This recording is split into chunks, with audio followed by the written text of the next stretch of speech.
Welcome back, everybody, to the next episode of Sports Talk with Hawk. I am Hawk. Welcome in. Welcome to a beautiful Wednesday afternoon, evening, whatever it may be for you, depending on which time zone you are in. Welcome into the podcast. We are going to look. Well, I think what we're going to do is we're going to just keep running down the training camp depth charts. We're going to be looking at the AFC North today. Looking at where we're at right now, we have relatively, let's see here. We're sitting at the, what is this, 7th, I believe. Yes, 7th. We got about another month. We got about 5 weeks. So we got 15 more podcasts before we get into the regular season. Because I'll do a everyday podcast, especially the first week of college football. Super excited about that. I know there's a lot of you out there that do not really care for college football. Like I've said, if you don't care for college football, then don't complain about anything that happens in the NFL, because it's going to happen in college first. The play styles, the schemes, it's happening in college before it gets to the NFL. That's where the transformation is happening. And now with the new super conferences, the 5 main power conferences that there are, really, truly the big 4, ACC, Big 10, Big 12, and the SEC. Really, with those 4 at this point, that's really who's running college football. But we got about 15 more podcasts before we get into the everyday podcast that we'll be doing through the week, which, remember to remind you, is Tuesday through Saturday, with a small little pick podcast Sunday morning where I'm going to do Hawks. I think what we're going to do is we're going to do Power 5. Instead of a pick 6, I think we're going to do the Hawks Power 5. That way, each week I'm either above or below 500. That's my goal. And then I'm also going to give you some of the fantasy stuff as well. So college football will start doing everyday podcasts as we get into it, and obviously get into the regular season. So the AFC North, let's jump straight in here. I already had an introduction. Don't need to prolong this. Let's jump into what we really want to see and learn and find out about, which are, who are the players that potentially you're going to hear once now. You'll hear their name now. It may be butchered. It may sound nothing like what it's supposed to say. Sorry, I had to take a drink. Maybe nothing like what, it actually is. But hear it once now, and then once when they actually take the field in week 13. That's your potential. So where we're at, especially with these teams, the Baltimore Ravens primarily, their third string corner could definitely be playing in week number 10, week 12. They could be playing their 6th string running back, which isn't even on the depth chart. Week 5, who knows? I mean, with the way things go. So we're going to go with, let's see.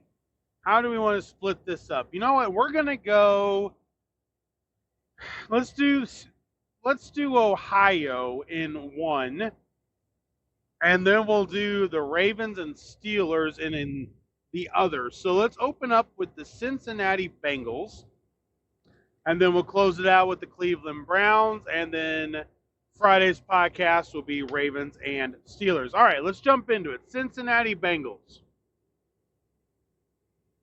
currently have 4 quarterbacks On their depth chart, Joe Burrow, Jake Browning, Logan Woodside, Rocky Lombardi.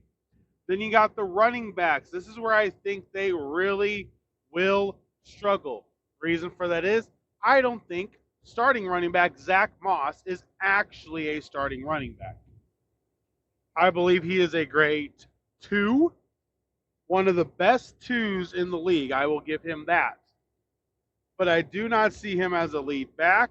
I think he's going to struggle. Backing him up is Chase Brown, Travion Williams, and then Chris Evans. Wide receivers, here we go. We got Jamar Chase, T. Higgins, Andre Ios. Hold on. All right, hold on. Let me try to read this. Iosavas. There we go. Andre Iosavas. Then we got Jermaine Burton, Trenton Irwin, Charlie Jones, Hakeem Butler, Kwame Lassiter, Kendrick Pryor. Their tight ends are Mike Gesicki, Drew Sample, Tanner Hudson. Left tackle is Orlando Brown Jr. with Jackson Kamen backing him up, and then Devin Cochran being the third string currently. Cordell Volton and Jackson Kirkland are the left guards. Ted Karras, Trey Hill, Nate Gillum, your 3 centers. Alex Kappa, Cody Ford, Eric Miller are your right guards. Your right tackles, Trent Brown, Amarius Mims, Deontay Smith. That is your right tackles. Offensively, for me, the only hole is going to be running back. And it's not necessarily a hole as far as they got to figure out how to fill it. It's just, will the production be there enough to take just a little bit of pressure off of Joe Burrow? Let's be honest, Joe hasn't had healthy seasons. So to assume that it's just going to be great when he really has had back-to-back years that have been not the best. I mean, you got the Super Bowl year. I get that. Okay, I get that. But the injuries are really piling up here. Let's just be honest. The injuries are piling up. Okay? Their defense is a 43, led by Sam Hubbard, Miles Murphy, and Cedric Johnson. There are your left ends. Now, your defensive tackles, I like it. You got Sheldon Rankins and B.J. Hill. Zach Carter and Jay Tufee. McKinley Jackson and Chris Jenkins Jr. Those are your 6 defensive tackles currently.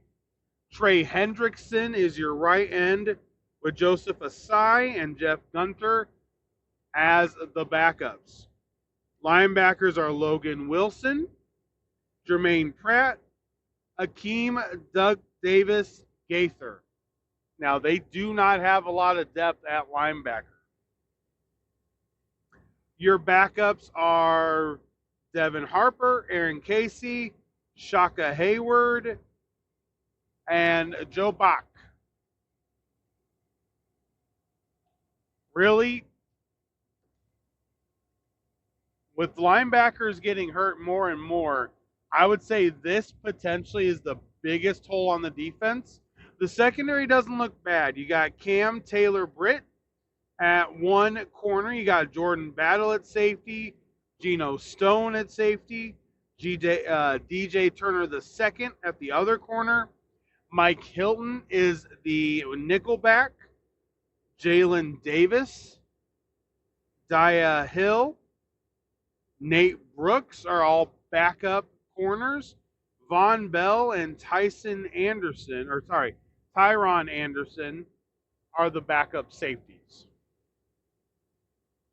So truthfully, when it comes down to it, Cincinnati doesn't look bad. Their linebacker secondary bother me. Their kicker definitely doesn't. Evan McPherson, he's been a rocket ever since coming in. They have 3 punters on the team right now, though.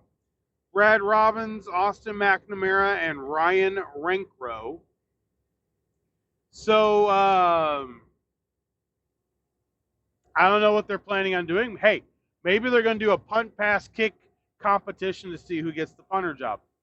I don't know. But I will say this. Running back on offense is very weak. I don't like Zach Moss. He was here in Indy.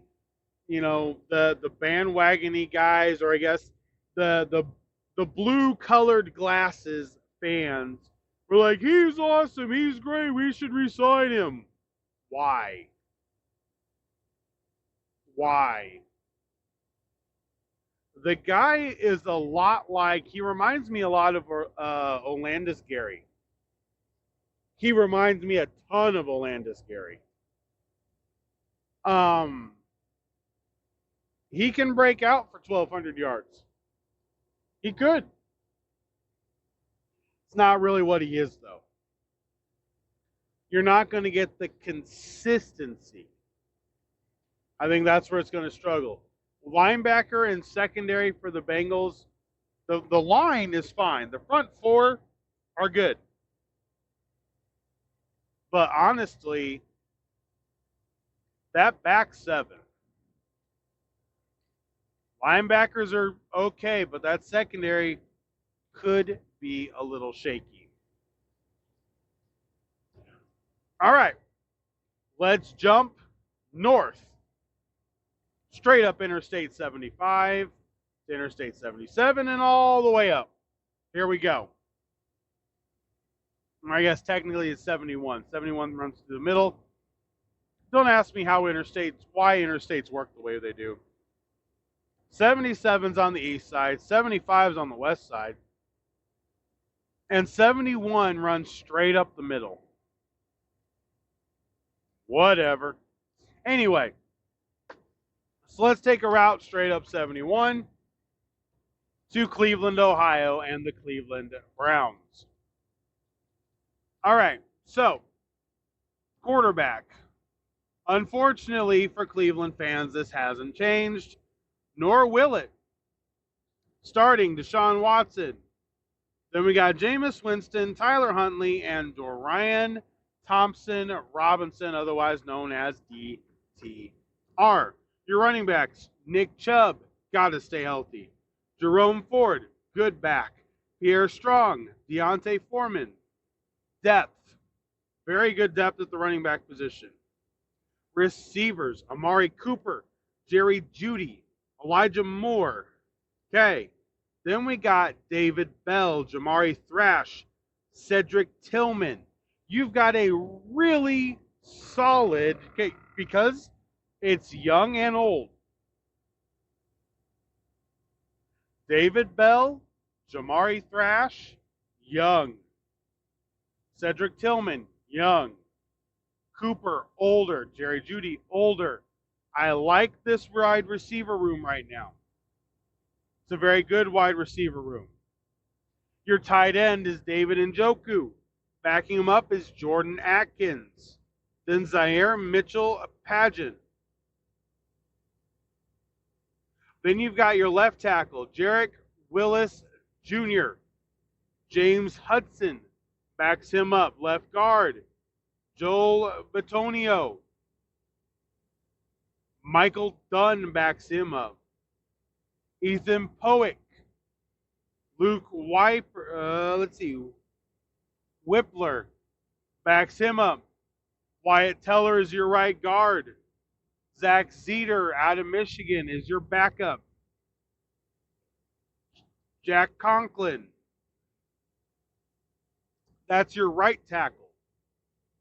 Then you got Dayward Jones backing him up.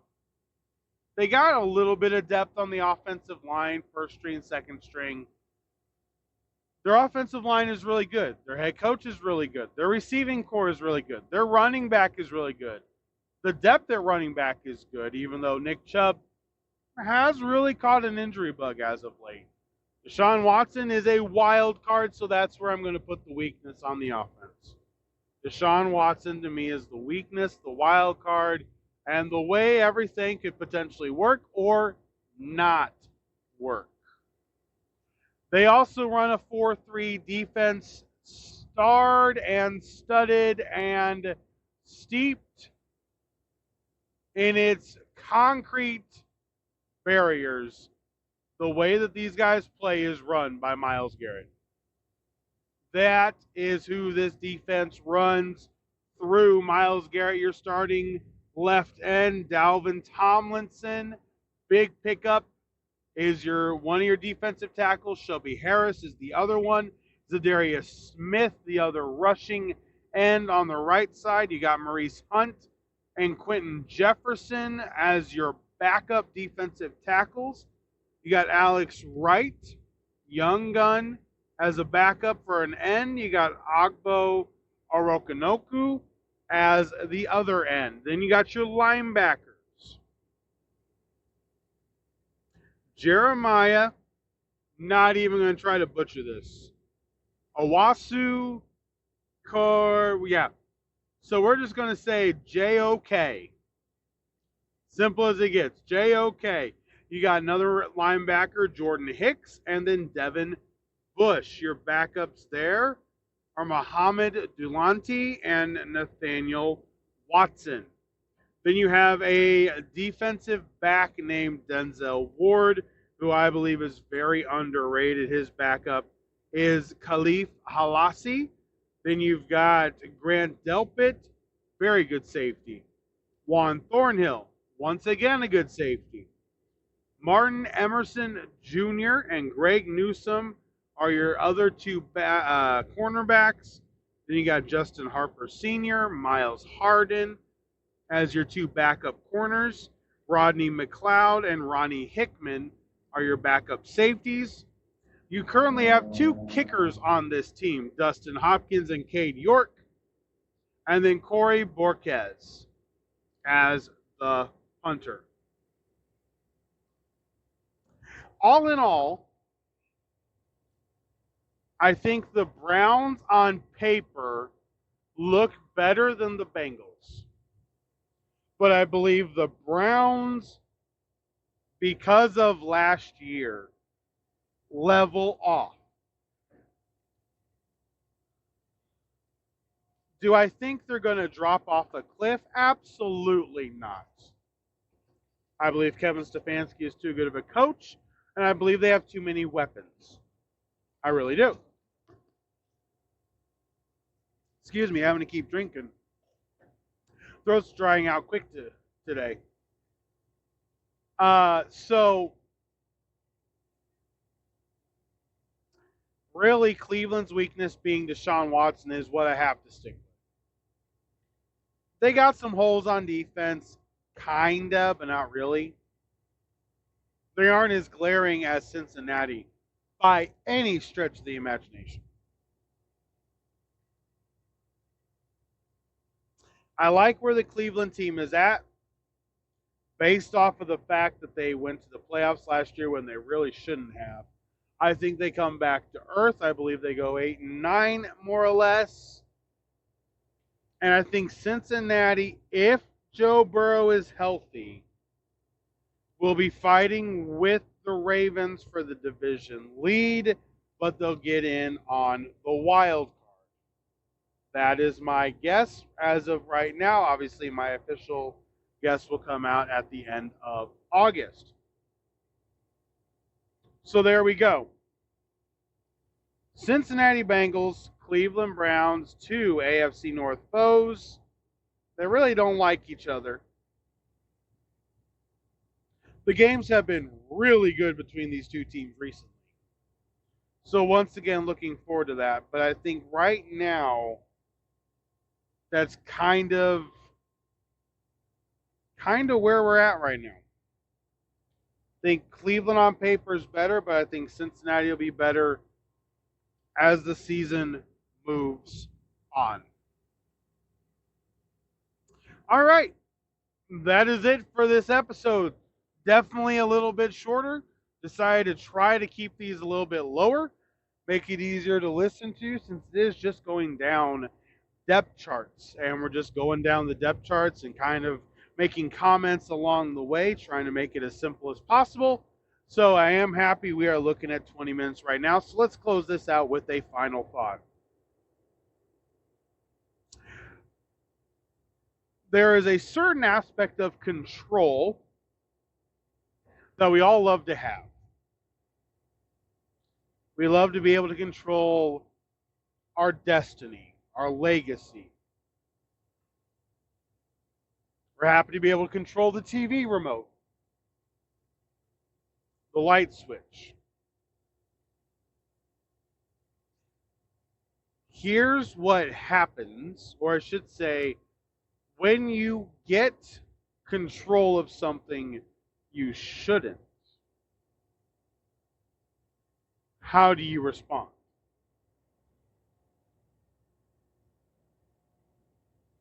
Do you get upset? Do you decide something or that a cause isn't worth it when something bucks up against you? 32 teams in the NFL.